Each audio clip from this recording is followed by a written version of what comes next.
Air, the movie about the invention of the Air Jordan, is now in theaters. You know, there's actually a movie in development about my signature wardrobe item. It's called Plaid.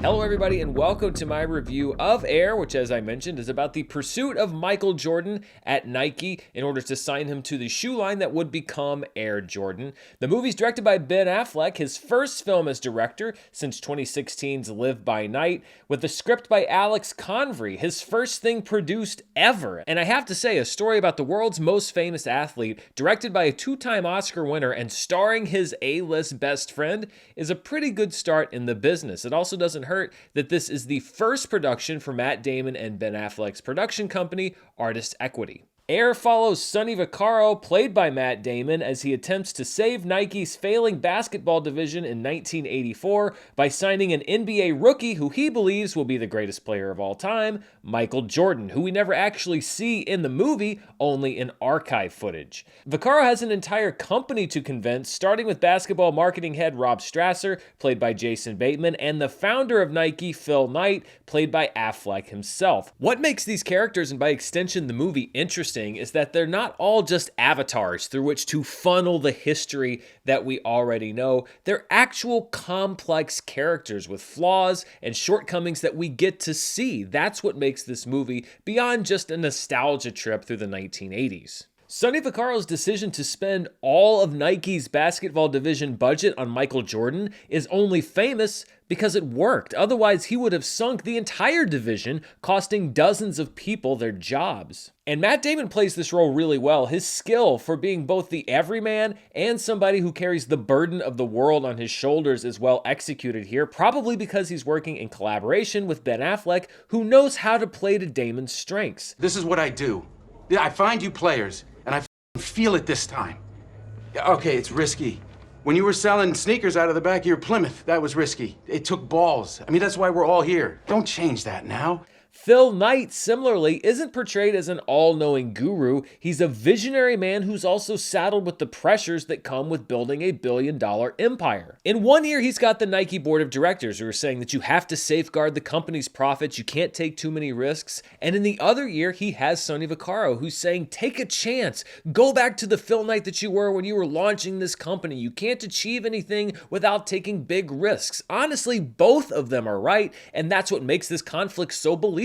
It's not an easy decision, and Affleck really plays that conflict well, along with a social awkwardness that's inherent to the character of Phil Knight in the movie. And I really have to kind of tip my cap to Ben Affleck because he pulls off directing and acting in this movie extremely well. He's done it before. I mean, he's got a Best Picture winner under his belt, but he really is one of the most interesting directors working right now. I know it's been a while since he made a film, and Live by Night wasn't the most successful movie ever, but I like what he does with this movie so much, both in front of and behind the camera. The supporting cast is similarly impressive. Jason Bateman gets a great scene where he explains to Damon just how reckless what he's doing is, and we see the life of his character when he's not signing basketball stars at work. He feels like an actual human being. Viola Davis plays Dolores Jordan, Michael's mother and guiding light, and it's only through her that Michael finds his way to Nike in the first place. Viola Davis is an actress that we all know can go very big, but she doesn't do that in this role. She actually plays the role of Dolores Jordan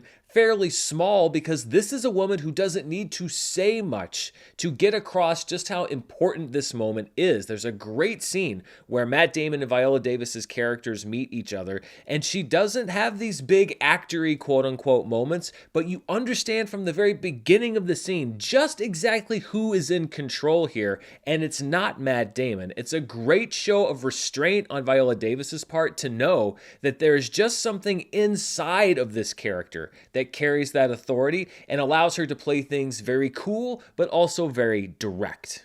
Ask me why I'm in Wilmington, North Carolina. Why are you in Wilmington, North Carolina? Because I believe in your son. I believe he's different. And I believe you might be the only person on earth who knows it. Chris Tucker makes a welcome return in just his second movie in the last 10 years. As Howard White, Nike's man on the ground working directly with talent, he's strategically employed to show the Jordans that the company isn't just looking to exploit Michael, but really believes in him. And Tucker brings the laughs and proves pivotal in a climactic meeting where Jordan is wooed to sign with the company. It don't matter about what Phil is thinking or anybody's thinking. All that matters is how much do you believe? I believe in you. Also stealing every scene he's in is Chris Messina, who plays Michael Jordan's agent, David Falk. He has a scene on the phone with Matt Damon that is one of the funniest movie scenes in a very long time. It is this Les Grossman-esque tirade about all of the various things that he's going to do to Matt Damon the next time he sees him. And this is a character that we've seen in so many different movies before, the blowhard sports agent. But what Chris Messina does here is allow him to be a jerk, to be a character who knows he's a jerk and can be a jerk to someone on the phone and then have a laugh with them afterward. He's not the kind of person that you would want to have to deal with in business, but he's the kind of person that you often have to deal with, especially in the sports world. And the Damon-Messina relationship in this movie is really well played as far as these two guys both understanding the unpleasantness that the other one has to do. Also getting memorable roles in the film are Matthew Marr as Peter Moore, the designer of the first ever pair of Air Jordans, and Marlon Wayans as George Raveling, a confidant of both Michael Jordan and Sonny Vaccaro, who only gets one scene but makes the most of it. There's a very weird subgenre of film that's beginning to emerge. Just last week, I talked about the movie Tetris, which is about the legal wrangling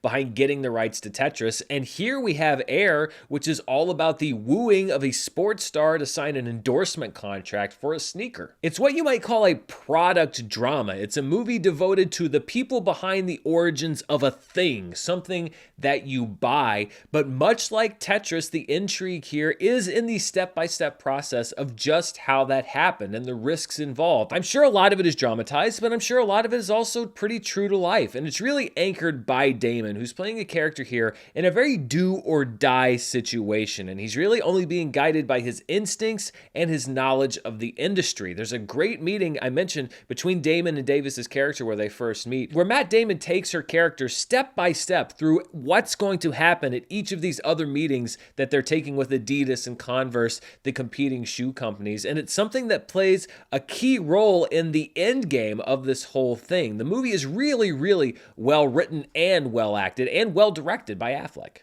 The film culminates in what you could only call a corporate seduction scene where the Nike executives slowly bring Michael Jordan into the fold after he didn't even want to visit the company in the first place. And it leads to yet another great speech by Damon's character where he looks Jordan in the eyes and gives him a play-by-play account of exactly what's going to happen in his career, the highs, the lows, and why Nike values him as a person, not just another basketball player. And it's very interesting when you see Damon's career and Affleck's career. He could very well have been talking about the life cycle of a Hollywood star, something that both of those actors have already lived through. There's a recurring line in the movie that the Air Jordan is just a shoe until Michael Jordan puts his foot in it. And it's very much the same with this movie. Air is just a movie about a shoe until you inject the character into it. And that's what makes this movie great. It's not just the subject matter, it's the characters in this movie. And all of this is captured in beautiful cinematography from Robert Richardson, the three-time Oscar winner who shot nearly every Quentin Tarantino film since Kill Bill. It's really tough to make an office an appealing setting for the majority of a film, but Richardson manages, often making smart use of the gloomy mood that we see in the American Northwest. Air is part of a renewed effort from Amazon to release their films theatrically instead of just going to streaming, and it's easy to see where this movie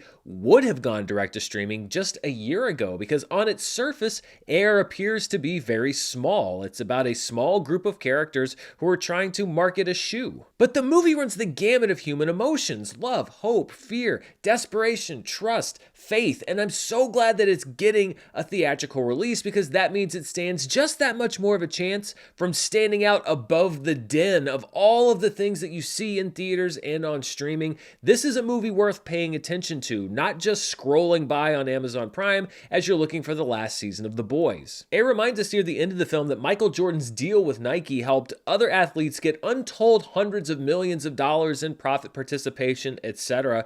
But it's also a reminder that the gift of being able to recognize talent comes with the burden of having to convince people to listen. Thankfully, Nike did listen to Sonny Vaccaro, otherwise the company would have missed out on billions, and I hope that you listen to me and other critics here, because otherwise you will miss out on a really solid movie. So it's a big recommendation for me on air. It's in theaters now. I'm sure eventually it will be streaming on Amazon Prime. I really do think it's worth seeing in any setting though, and a lot of people are already saying it's a front runner for the Oscars next year, which are almost a year away, and it is true that Everything Everywhere All at Once came out about this time last year. I'm not quite ready to say that you're going to see Air at the Oscars, but it is definitely one of the best movies to come out so far this year, and I think it will be one of the best movies at the end of this year, depending on what else comes out in 2023. We don't really quite know yet, but it is a big recommendation for me, and I hope that you do check it out. But what do you think? Are you excited to see the movie about the very first Air Jordan?